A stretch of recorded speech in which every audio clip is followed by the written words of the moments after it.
Saudara Dinas Kesehatan Loksmawe Aceh terus memantau kondisi perkembangan seorang siswa yang dirawat di rumah sakit pasca vaksinasi COVID-19 di Sekolah Menengah Kejuruan Negeri 1 Loksmawe Aceh.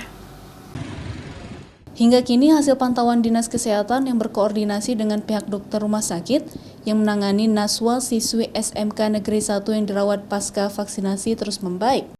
Menurut Dinas Kesehatan, vaksinasi itu dilakukan telah sesuai prosedur dengan melakukan screening terlebih dahulu.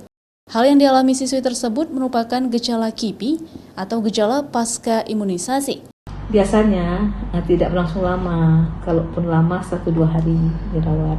Namun demikian tentunya ini kan tergantung pada daya tubuh anak tersebut. Jadi anak itu tetap kita pantau sebagai KIPI, di mana kita lihat nanti perkembangannya apakah sesuai dengan perawatan dari dokter ahli, apakah perlu dirujuk dan lainnya, tentunya kita akan menindaklanjuti segera. Hal tersebut sering terjadi terhadap beberapa orang pasca vaksinasi, namun tidak berakibat fatal.